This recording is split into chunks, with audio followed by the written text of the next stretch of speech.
सर्वविघ्नोपशान्तये प्रसन्नवदनं ध्यायेत् सर्वविघ्नोपशान्तये मालां सुरं शङ्खं सुदर्शनं दधानं भक्तवरदं दत्तात्रेयं नमाम्यहम् व्यासं वसिष्ठनप्तारं सिद्धेपौत्रमकल्मषं पराशरात्मजं वन्दे सुगतातं तपोनिधिम् अचतुर्वदनो ब्रह्मा विबाहुरवरो हरिः अभावचनस्यम्भु भगवान् उत्तरायणः शरदा शरदाम्भोजवदनावदनाम्बुजे सर्वदा सर्वदास्माकं सन्निधिः क्रियात् गुरवे सर्वलोकानां विषजे भवरोगिणां निधये सर्वविद्यानां दक्षिणामूर्तये नमः ज्ञानानन्दमयं देवं निर्मलस्फटिकाकृतिम् आधारं सर्वविद्यानां हयग्रीवमुपास्महे श्रुतिस्मृतिपुराणानामालयं करुणालयं नमामि भगवत्पादशङ्करं लोकशङ्करं सदाशिवसमारम्भां शङ्कराचार्यमध्यमाम् अस्मदाचार्यपर्यन्तां वन्दे गुरुपरम्पराम् अज्ञानां जाह्नवीतीर्थं विद्यातीर्थं विवेकिनां सर्वेषां सुखदं तीर्थं भारतीतीर्थमास्ते विद्याविनयसम्पन्नं वितरागं विवेकिनं वन्दे वेदान्ततत्त्वज्ञं विदुषेखरभारतीम् मल्लाद्यन्वय सिन्धुचन्द्रममलं गम्भीरवाङ्मुच्चरं वेदे शास्त्रसुगन्धिते उपनिषत्संशोभिते जीवकं धर्माधर्मविचक्षणान्वितं महापौराणिकं श्रोत्रियं वन्दे मद्गुरु चन्द्रशेखरं विज्ञानदेयप्रभम् పరమేశ్వర స్వరూపమైన సభకు నమస్కారం.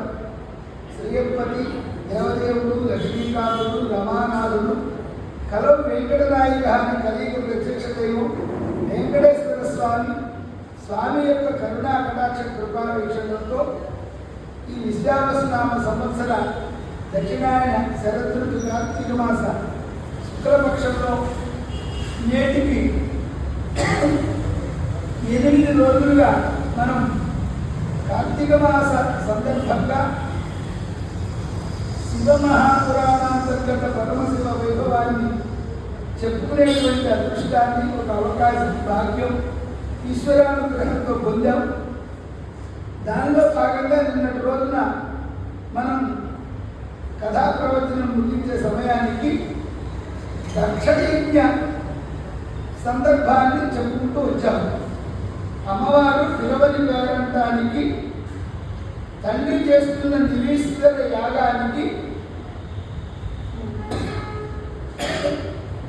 వద్దన్నా కూడా వెళ్ళి అక్కడ అవమానం పాలై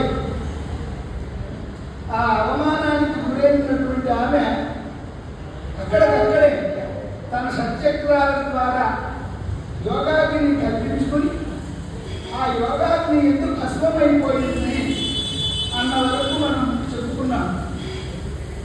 ఎప్పుడైతే అమ్మవారు యోగాగ్ని ఎందుకు భస్మమైపోయిందో అక్కడ ఉన్న రుద్రగణములన్నీ కూడా ఒక్కసారి లేచాయి. లేచి వాళ్ళు దక్షుడి మీదకి వెళ్ళబోయారు. అక్కడ భృగువు కూడా ఉన్నాడు. ఆయనదండి అర్థం లేని ఆవేశం భృగుడు. ఆ రోజు బ్రహ్మసభలో దక్షుడు శంకరుడిని తిడుతూ ఉంటే భృగువు అలా కళ్ళు మిటకరిస్తూ ఇంకా తిట్టని కనుబొమ్మలు ఎగరేశాడే కానీ మరి ఆయనకి ఏం సంతోషమో ఏమో తెలియదు. ఇప్పుడు సతీదేవి కూడా ఇక్కడ యోగాగ్నిలో శరీరాన్ని వదిలేసి మరి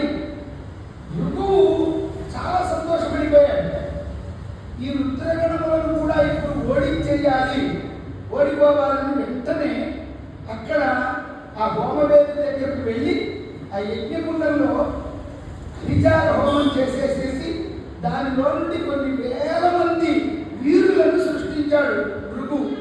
వాళ్ళందరూ వెళ్ళి ఈ రుద్రగణాలను తరిమి కొట్టేశారు. అది చూసి దక్షుడు ఆహా అని చాలా సంతోషపడ్డాడు. సంతోషంతో ఆయన నిరీశ్వర యాగాన్ని అలా నడుపుతూ ఉన్నాడు. అయితే అక్కడ ఉన్న వాళ్ళందరూ ఈ సంఘటన చూశారు.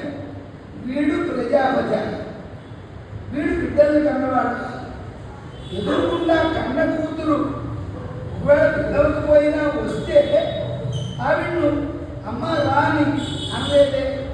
పైగా ఆ తల్లి అంత ఏడ్చి మాట్లాడుతుంటే కనీసం లేచెళ్ళి ఊరడించు కూడా ఊరడించలేదే. ఎదురుకుండా అలా పద్మాసనం వేసుకుని అగ్నిహోత్రాన్ని పుట్టించి ఇలా చేస్తుందే. వీడు నిజంగా తండ్రి కాదు, అనుభవించి తీరుతాడు. వీడికి ఏదో ఉపద్రవం ముంచుకొస్తోంది. జగత్తులో ఏ ప్రజాపతికి వీడికి వచ్చినంత అపకీర్తి రాదు అని అందరూ ఆ దక్షుణ్ణి తిట్టిపోసుకున్నారు. అయితే ఈ విషయము నారద మహర్షి వారు పరమశివుడి దగ్గరికి వెళ్ళి కైలాసంలో చెప్పాడు. ఈశ్వర, సతీదేవి యోగాగ్నిలో శరీరాన్ని విడిచిపెట్టేసింది. రుద్రగణాలు తిరగబడితే ఆ భృగు ఆ హోమగుండంలో అవిచార హోమం చేసి ఆ హోమగుండంలో నుంచి ఋభువులు అనే వాళ్ళని గుర్తించాడు. వాళ్ళు ఈ రుద్రగణాలను ఓడించారు. నిరీశ్వర యాగాన్ని ఆయన నడిపిస్తూనే ఉన్నాడు అని చెప్పారు. అప్పటి వరకండి దక్షిణామూర్తి స్వరూపుడై ఆయన ఇంకా ఆ రూపానికి రాదు. శంకరుడు